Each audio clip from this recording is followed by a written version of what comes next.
It's the middle of the year, so it's time to take a look at the cars CNET has reviewed that scored the very best so far in 2015. I'm Brian Cooley. Let's go.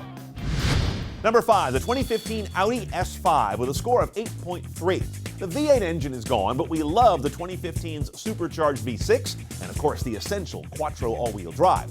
On the downside, this car's infotainment rig was a step or two behind other Audis.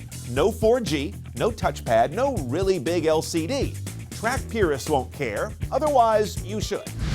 Number 4, the 2015 BMW 740 LD X-Drive. It'd be number 1 on a list of most vowels. It gets a score of 8.3. BMW has proved best that modern turbo diesels can be tuned for sporty performance, and even this big car proves it. That diesel torque feels like it shaves about a third off the car's perceived heft, while the cabin delights with iDrive 4.2 that has connected nav and about the best HUD in the business.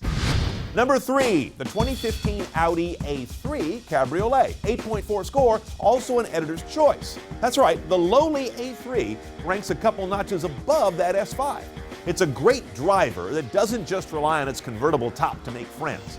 And the A3 was the first US Audi to bring us integrated 4G, which utterly transforms Google Earth and Street View and live search.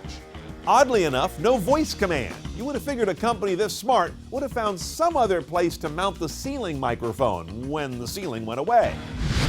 Number 2, the 2014 BMW i3 gets a lofty 8.9. This one's going to be a little controversial, especially since there isn't an 8 after the letter I. It has carbon fiber underpinnings, though, and a Dwell magazine-like interior, combining with iDrive and those interesting coach doors that make the i3 feel a lot bigger than it is.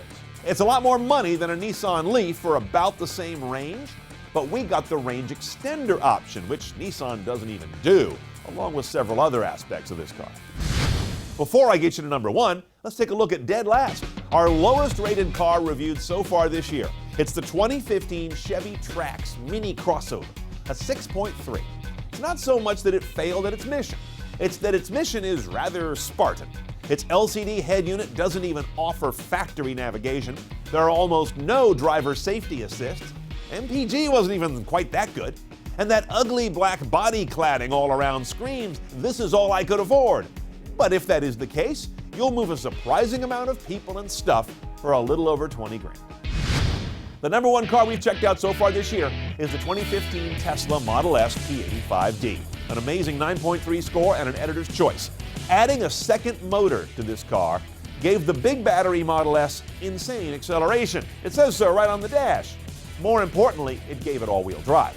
This is also the Tesla that ushers in their big moves toward autonomy, mostly via over-the-air software updates.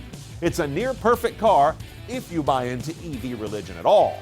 The downsides include a $120,000 price done up CNET style, and the fact that owning a Model S today is becoming kind of like owning a BMW in the 80s, if you know what I mean. More Top 5 lists await the car lover. Go to CNETOnCars.com, click on Top 5.